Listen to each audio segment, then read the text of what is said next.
ওনার আগের ঘটনায় কিন্তু আমরা জেনেছি ওনার দাদার নাম আব্দুর রউফ। উনি একজন আমিন ছিলেন, জমি মাপতেন এবং খুব বিচক্ষণ, সেই সাথে খুব রাগী আমিনও ছিলেন বটে। আর খুবই সাহসী একজন মানুষ ছিলেন। তো জমি মাপার জন্য তো অনেক দূরে দূরে মাঝে মাঝে যেতে হতো, অনেকে ডেকে নিয়ে যেত। কাজ শেষ করে আসতে আসতে কিন্তু মাঝে মাঝে বেশ রাত হয়ে যেত।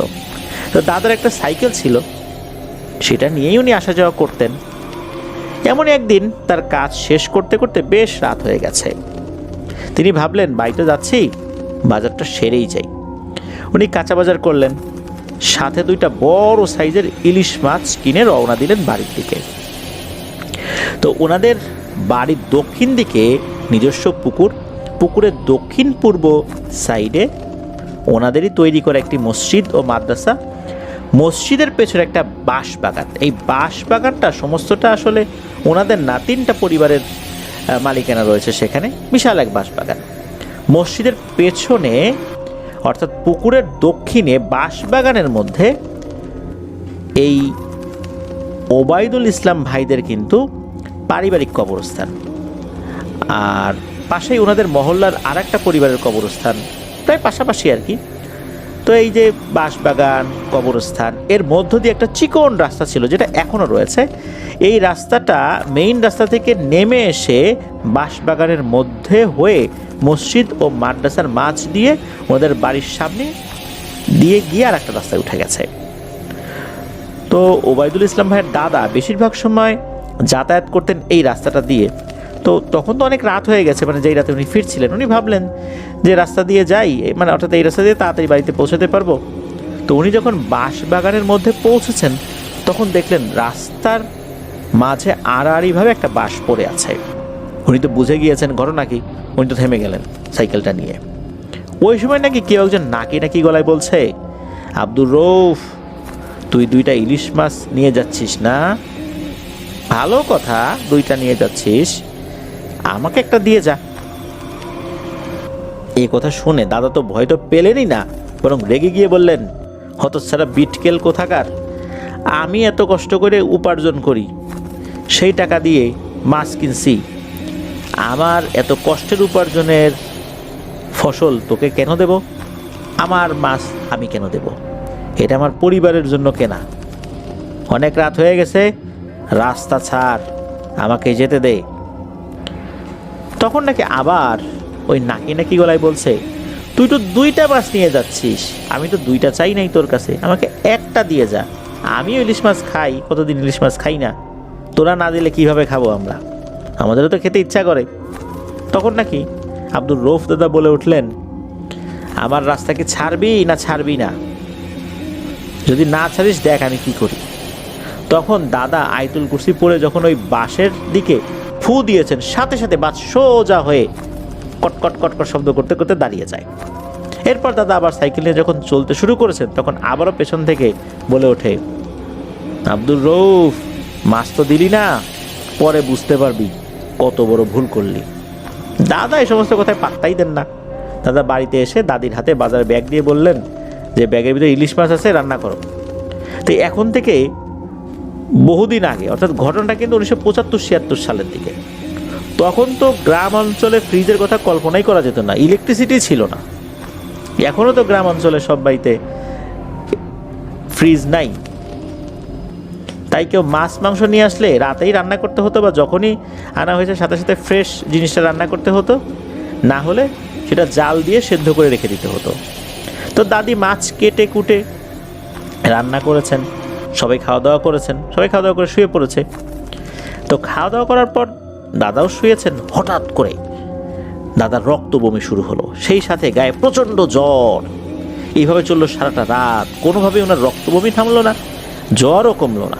দাদি তো যথেষ্ট চেষ্টা করেছেন, ওই রাত্রে আর কী করবেন, সমাধান তো হবে না সকাল ছাড়া। তবে সকালবেলা দাদার রক্ত বমি বন্ধ হয়ে যায়, জ্বরটাও কিছুটা কমে আসে। তখন দাদি দাদাকে বলছেন যে, আচ্ছা তুমি রাতের বেলা বাড়িতে এলে সুস্থ মানুষ, এরপর হঠাৎ করে কী হলো বুঝতে পারলাম না তো। এরপর দাদা দাদিকে সব কথা খুলে বললেন। এটা শোনার পর দাদি দাদাকে বললেন, তুমি রাতের বেলা বাড়িতে এসে আমাকে এসব কিছু খুলে বলবা না? তাহলে তো বেশ কিছু পদক্ষেপ নিতে পারতাম। যাই হোক, এখন যেটা হওয়ার তো হয়েই গেছে, তবে এটা তো এইভাবে রেখে দেওয়া যাবে না। দাদি পাশের গ্রামে একজন নাম করা কবিরাজ ছিল, সেই কবিরাজের সন্ধানে লোক পাঠালেন। সেই কবিরাজের নামটা অবশ্য ওবায়দুল ইসলাম ভাই বলতে পারেন নাই, কারণ এই ঘটনাটা আবার ওবায়দুল ইসলাম ভাই উনি ওনার মায়ের কাছ থেকে সংগ্রহ করেছেন, ওনার মা বলতে পারেন নাই। তবে অনেকদিন আগের কথা তো, ওই কবিরাজ নাকি হোমিওপ্যাথি চিকিৎসক ছিলেন। তবে হোমিওপ্যাথি চিকিৎসকের পাশাপাশি, মানে চিকিৎসার পাশাপাশি ভালো একজন কবিরাজও ছিলেন। জিনে ধরা, তারপরে কালো জাদুতে আক্রান্ত রোগীদের চিকিৎসায় ওনার বেশ নামডাক ছিল। পরের দিন বিকেলবেলা দাদাকে তার কাছে নিয়ে যাওয়া হয়। তখন আবার দাদার রক্তবমি শুরু হয়েছে। তবে রেগুলার হচ্ছে বিষয়টা এরকম না, মানে অনেকক্ষণ ঘন্টাখানেক পর পর একটু হচ্ছে।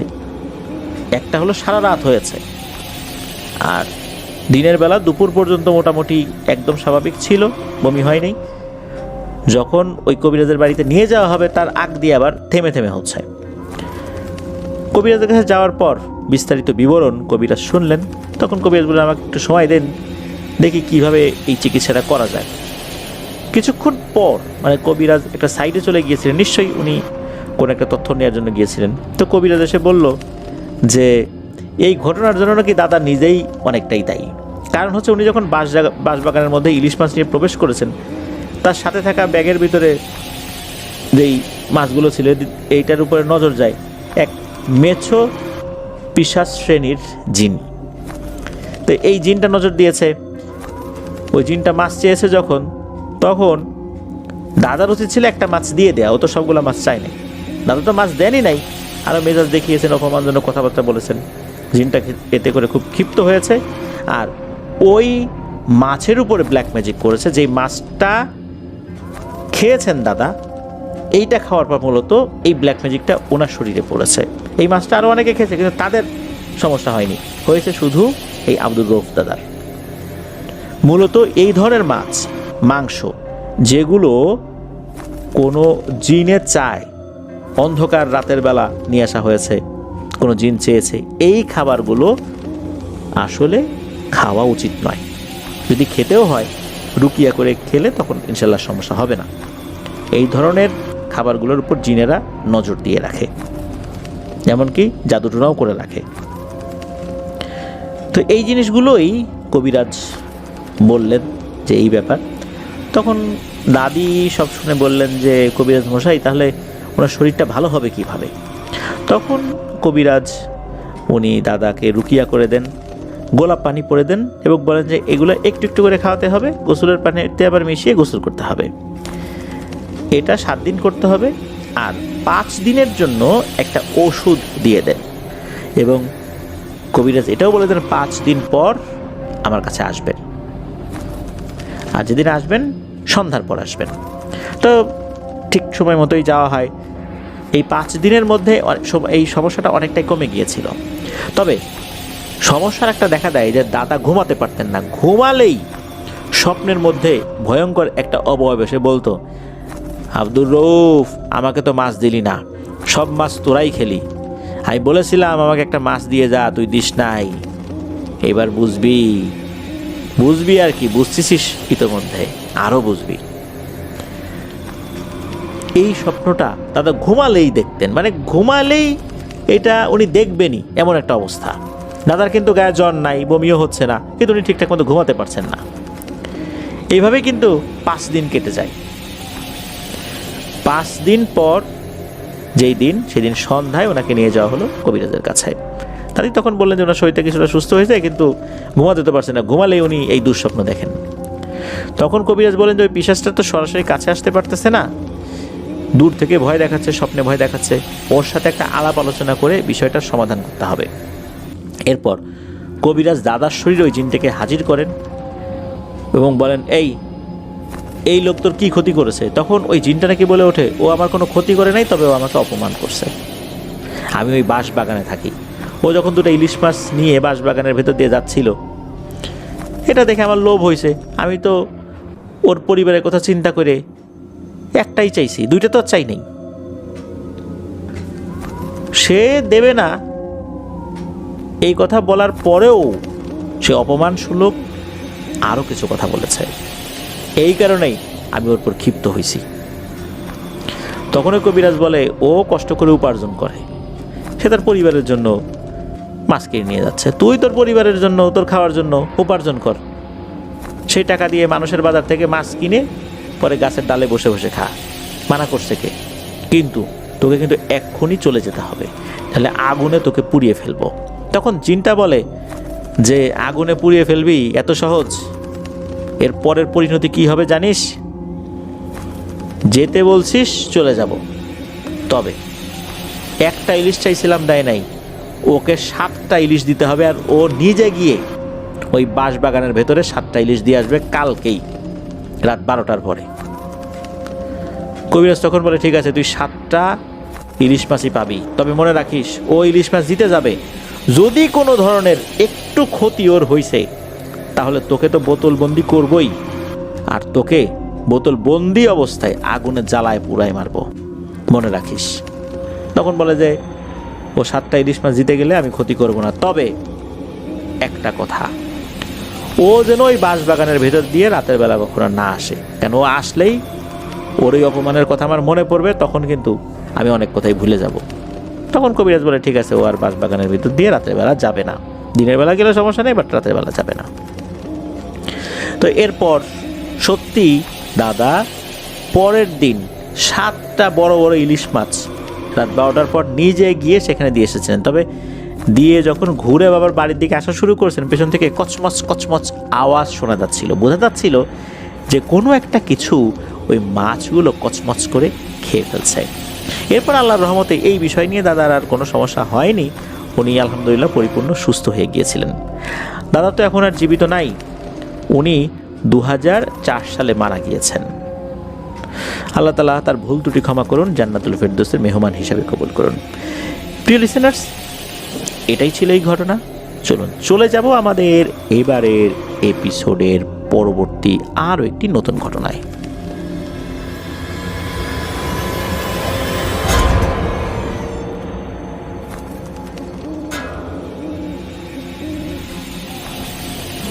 প্রিয় লিসেনার্স, এবারের যেই ঘটনাটি আপনাদের সাথে শেয়ার করব, এই ঘটনাটি আমাদেরকে যিনি পাঠিয়েছেন তার নাম মোহাম্মদ আবদুল্লাহ আল হাসান আল আমিন। ওনার বাড়ি ময়মনসিংহ জেলার মুক্তাগাছা উপজেলার পাড়াটঙ্গী গ্রামে। ওনার পাঠানো ঘটনা এর আগেও আমরা প্রচার করেছি। ওনার প্রথম যেই ঘটনাটি যেটা আমরা প্রচার করেছি সেটা আমাদের থার্সডে নাইটের 134 নম্বর এপিসোডের তৃতীয় ঘটনা হিসেবে প্রচারিত হয়েছে। সেখানে ওনার এক কাকার কথা বলা হয়েছিল যে তার মাথা যদি কোনো কারণে টাক করা হতো তাহলে উনি বেহুশ হয়ে যেতেন। চলুন ঘটনায় চলে যাই। তো ওনার দাদি, অর্থাৎ এই আলামিন ভাইয়ের দাদা, এই পরিবারটা খুব গরিব ছিল। দুবেলা ভাতের ব্যবস্থা করতেই হিমশিম খেয়ে যেতেন তারা। ঘটনার যখন সূত্রপাত সেটা অনেক আগের কথা। দাদির বিয়ে হয়েছে, দাদি যখন গর্ভবতী হয়েছেন তো প্রেগনেন্ট অবস্থায় গভীর রাত্রে উনি স্বপ্নের মধ্যে দেখেন যে জুব্বা পরা, পাগড়ি পরা একজন লোক ঘুমের মধ্যে ডাকছে। দাদির নাম ছিল হামিদা। ডাকছে, হামিদা, এই হামিদা। তো হামিদা দাদির যেই সেন্স, এই সেন্সটা কিন্তু স্বপ্নের মধ্যেই খুব অ্যাক্টিভ ছিল। উনি বলছেন যে জি শুনছি, বলুন। তখন ওই অবয়বটি বলছে, হামিদা শোন, তোর ঘরে একটা পুত্র সন্তান হবে, তবে এই পুত্র সন্তানের কিছু বিষয় আলাদা হবে। তার গলার কাছে একটা বিশেষ ধরনের চিহ্ন থাকবে, কিন্তু এটা দেখে তোর ভয় পাওয়ার কোনো কারণ নাই, এটা নিয়ে চিকিৎসা করতে হবে না। আর ছেলের নাম রাখবি আব্দুল বশির। দাদিকে ওই লোক আরও বলেন যে তোর ছেলে হওয়ার ঠিক 14 দিন পর তুই তাহাজ্জুদের নামাজ পড়বি, নামাজ শেষ করে বিসমিল্লাহ বলে ঘরের যে মাটির মেঝে রয়েছে সেখানে হাত দিবি। তখন তুই দেখবি একটি সুন্দর পিতলের গ্লাস বের হবে, সেইখানে কিছু টাকা আর কিছু চাল থাকবে। সেই চাল ও টাকা ঘরের টাকার সাথে মেশালে আল্লাহ চাহেন তো ইনশাল্লাহ বরকত দেবে, তোর অভাব কমে যাবে ইনশাল্লাহ। তবে একটা কথা মনে রাখিস, ভুলেও এই টাকা খারাপ কোনো কাজে ব্যবহার করিস না, তাহলে কিন্তু সেই চাল আর টাকার গুণাগুণ নষ্ট হয়ে যাবে এবং তোর ছেলের খুব বড় ক্ষতি হবে, সাবধানে থাকিস। এই কথা বলে লোকটার স্বপ্নের মধ্যে কোথায় যেন হারিয়ে যায়।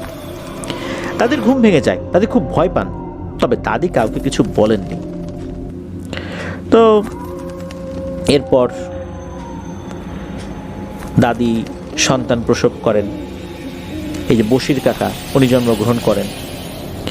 ওনাকে দেখে সবাই খুব অবাক হয় যে ওনার গলার কাছে অদ্ভুত দাগ, ওনাদের এলাকায় এটাকে নার পেঁচিয়ে বলে আর কি। তো দাদি ঠিক 14 দিন পর সেই লোকের কথা মতো তাহাজ্জুদের নামাজ পড়লেন। নামাজ আদায় করার পর উনি ভাবতে লাগলেন যে আসলে উনি যে কাজটা করতে বললেন এটা কি আসলে ভুল দেখলাম, দুঃস্বপ্ন দেখলাম না কি দেখলাম।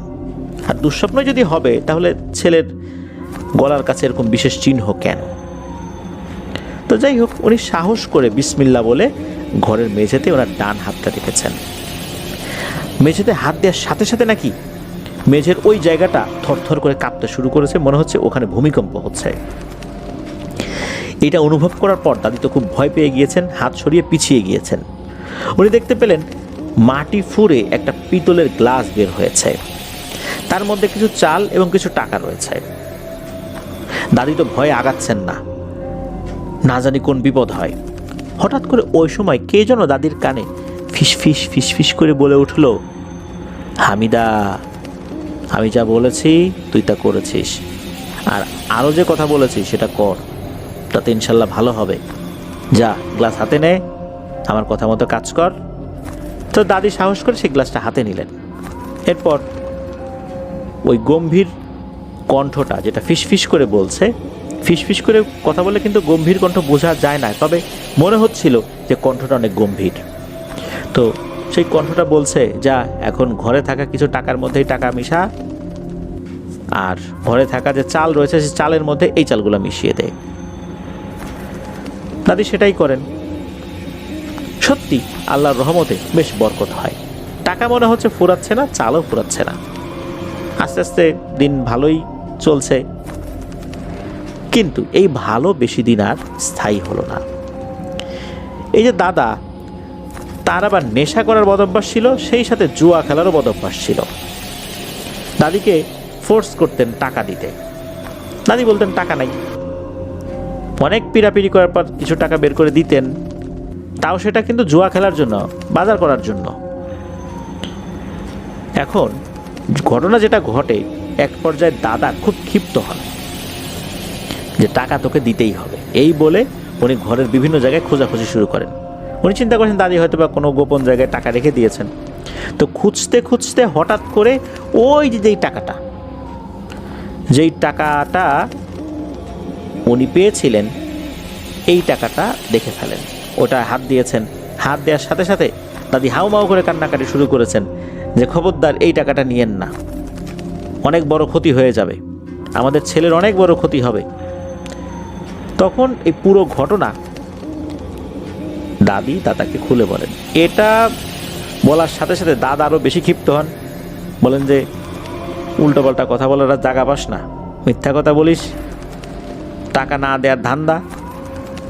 আর মানলাম তোর কথা সত্যি, তাহলে ঘরে টাকা আছে, তুই আমাকে নাই বললি কেন, মিথ্যা কথা বললি কেন, আমি এই টাকাই নেব। এই বলে দাদা ওই টাকা নিয়ে চলে যান। আর এই টাকা নিয়ে দাদা জুয়া খেলেছেন, নেশাও করেছেন। ওই রাত্রে দাদি ঘুমানোর পর স্বপ্নে সেই অবয়বটাকে দেখেন। সেই অবয়বটা খুব রাগে কর্কশ ভাষায় বলতে থাকেন, হামিদা, তোরে কতবার বলছি এই টাকাটা যেন কোনো খারাপ কাজে ব্যবহার না করা হয়, এটা কি করলি, রক্ষা করতে পারলি না, এখন তো তোর ছেলের বড় একটা ক্ষতি হবে।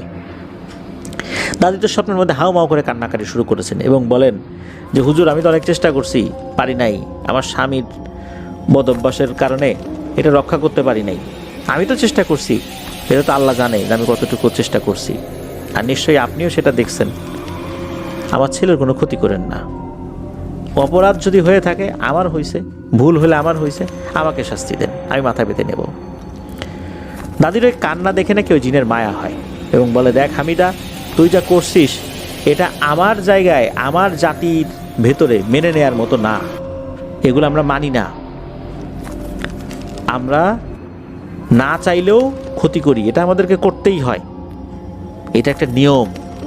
তবে যেহেতু তোর ইচ্ছাতে আসলে এটা হয় নাই, যা, তোর ছেলের বড় কোনো ক্ষতি করবো না, তবে একটা ছোট ক্ষতি আমাকে করতেই হবে, তা না হলে আমার বড় ক্ষতি হয়ে যাবে, এটা আমাদের একটা নিয়ম।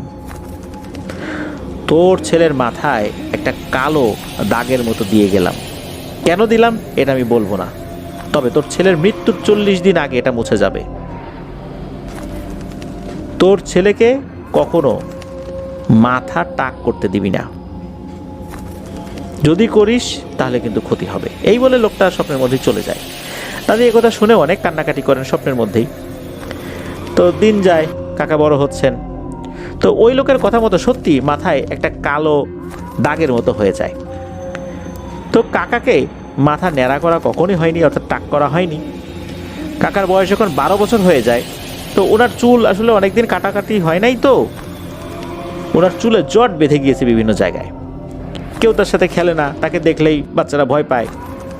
এলাকার কিছু বড় ছেলে পেলে তারা তো এগুলোকে কুসংস্কার মনে করেছে, তারা চিন্তা করেছে যে এই বশিরে ধরে মাথা টাক করে দিব। চিন্তা করেছে যে এই ছেলেটার মাথাটা যদি টাক করে দেই, ছেলেটাকে দেখতেও সুন্দর লাগবে, ওখানে আবার চুল হবে, কিন্তু এই যে জটালা চুল, এটা কেমন দেখা যায়। এরা কি করেছে, এই বশির কাকাকে জোর করে ধরে, আগে থেকে সব ব্যবস্থা করা ছিল, ব্লেড দিয়ে প্রথমে কেচি দিয়ে মাথার চুল কেটেছে, চুল ছোট করেছে, এরপর ব্লেড দিয়ে পুরো মাথা টাক করে দিয়েছে। আর সাথে সাথে নাকি কাকা সেন্সলেস হয়ে গিয়েছে। এদিকে ওরা তো এই কাজটা করেছে অন্যরকম একটা চিন্তা থেকে, এখানে এই ধরনের সমস্যা হবে এটা তো তারা বুঝতে পারে নাই। তাড়াতাড়ি দাদিকে খবর দেওয়া হয়, দাদি তো শুনে দৌড় এসেছেন, এসে কান্নাকাটি করছেন। উনি বলছেন, তোরা এটা কী করলি, তোরা জানিস এটা রহস্য, আন্দাজে কাজটা করলি। তো যাই হোক, কাকাকে ধরাধরি করে বাড়িতে নিয়ে আসা হয়। একটা পর্যায়ে কাকার সেন্স ফেরত আসে। তবে সেন্স কখন এসেছে? 4 দিন পর, যখন এই 4 দিনে কাকার মাথায় হালকা হালকা চুল উঠেছে তখন। এরপর থেকে কাকার মাথা টাক টাক করলেও চুল ছোট করে রাখা হয়, কিন্তু কখনোই ওনার মাথা টাক করেননি। এটাই ছিল ওনার এক রহস্যময় অধ্যায়, যেটা ওনার জীবনের সাথে মিশে রয়েছে। কেন উনি মাথা টাক করতে পারেন না, তবে অ্যাকচুয়াল যে ঘটনাটা কি সেটা ওই জিন কখনোই বলেনি, এটা একটা রহস্য। এবার আসি কাকার আরও একটা ঘটনায়। কাকার বয়স যখন 20 বছর, তখন পরিবারের সাথে ঝগড়া করে রাগে রাতের বেলা বাড়ি থেকে বেরিয়ে গিয়েছেন। বেরিয়ে ওনাদের বাড়ির কাছে একটা পুকুর রয়েছে, ওই পুকুর পাড়ে এসে বসে আছেন। ওনাদের বাড়ি থেকে 1 কিলোমিটারের মতো দূরে একটা বড় পুকুর রয়েছে, অনেকে সেটাকে মৃত্যু পুকুর বলে, কারণ প্রতি বছর 1টা বা 2টো মানুষের মৃত্যু হতো ওই পুকুরের পানিতে ডুবে। পুকুরের পাশে একটা শেওড়া গাছ ছিল, সেই শেওড়া গাছে অনেকেই নাকি ফাঁসি দিয়ে আত্মহত্যা করেছিল। তো কাকা পুকুর পাড়ে বসে রয়েছে, মন খারাপ করে পুকুরের ঢিল ছুটছে। তো কাকা ঢিল ছুটতে ছুটতে হঠাৎ করেই ওনার খুব ঘুম পায়। কেন ঘুম পাচ্ছে উনি নিজেও বুঝতে পারেন না, ঘুমিয়ে কাত হয়ে পড়ে গিয়েছেন। কতক্ষণ ঘুমিয়েছেন উনি বুঝতে পারেননি। হঠাৎ করে তার ঘুম ভেঙে গিয়েছে। যখন ঘুম ভেঙে গিয়েছে, উনি দেখতে পান একটা শুকরটা ঘোত ঘোত শব্দ করছে, আর এই কাকার শরীর শুকছে। কাকা হঠাৎ করে এরকম একটা শুকর দেখে প্রচণ্ড ভয় পেয়ে যান। ভয়ে কাকা কিছুটা পিছিয়ে গিয়েছেন। আর পিছিয়ে যাওয়ার পর কাকার নজর যায় ওই শেওড়া গাছের দিকে। উনি দেখতে পান শেওড়া গাছে একটা ডালে 24 থেকে 26 বছর বয়সী কোনো একটা মেয়ে গলায় দড়ি দিয়ে ঝুলে আছে, আর কাকার দিকে তাকেই হাসছে। এইটা দেখে কাকা দিয়েছেন এক দৌড়, আল্লাহ বাঁচাও বলে দিয়েছেন এক দৌড়। ওনার শরীরে যত শক্তি আছে তার সঞ্চয় করে দৌড়াতে দৌড়াতে কাকা একবার পেছনের দিকে তাকালেন। উনি দেখলেন কি শত শত শূকর ওনার পিছনে ধাওয়া করছে, আর ওই ফাঁস দেয়া মেয়েটা ভেসে ভেসে তার দিকে আসছে আর বলছে, কিরে পিছন দিকে তাকাইলি, দেখলি তো আমাদেরকে, আজকে তোকে দেখাবো কে তোকে বাঁচায়? তোকে আজকে এই শেওড়া গাছে আমরা সবাই মিলে ফাঁসি দিয়ে মারব। কাকা এই কথা শুনে আরও জোরে বাড়ির দিকে দৌড় দিয়েছেন। তো বলে রাখা ভালো, বাড়ির দিকে যাওয়ার সময় আরেকটা বট গাছ পড়ে, সেই বট গাছেও আবার অনেকেই নাকি আত্মহত্যা করেছিল। কাকা যখন ওই বট গাছের কাছাকাছি এসেছেন তখন উনি দেখেন কে যেন এগিয়ে আসছে, অন্ধকারে ঠিক বোঝা যাচ্ছে না কে। কাকা এটা দেখে আবার ভয় পেয়েছেন, চিন্তা করেছেন সামনে কোনো একটা ভূত প্রেত চলে আসছে। এরপর কাকা পড়ে যান আর সেন্স হারিয়ে ফেলেন। কাকার যখন জ্ঞান ফেরত আসে উনি নিজেকে নিজের বাড়িতেই আবিষ্কার করেন। তখন সবাই জিজ্ঞেস করে কি হয়েছে, তখন কাকা সব কথা খুলে বলেন। তো কাকা যখন সব কিছু খুলে বলেছেন তখন বাড়ির থেকে বলা হয় যে বট গাছের নিচে যে জিনিসটা দেখেছো এটা আর কেউ না, এটা তোমার রহিম চাচা। রহিম চাচা ওই সময় এদিক দিয়ে যাচ্ছিল, তাকেই তুমি ভূত প্রেত মনে করে ভয় পেয়েছো, আবার নতুন করে অজ্ঞান হয়ে পড়ে গেছো। রহিম চাচাই তোমাকে কাঁধে করে তুলে এনে বাড়িতে দিয়ে গেছে। আসলে ওইটা তো রহিম চাচাই ছিল, অন্ধকারে হেঁটে আসছিল, এটা তো আর ওই অবস্থার প্রেক্ষিতে তখন তো আর এই বশির চাচা বুঝতে পারে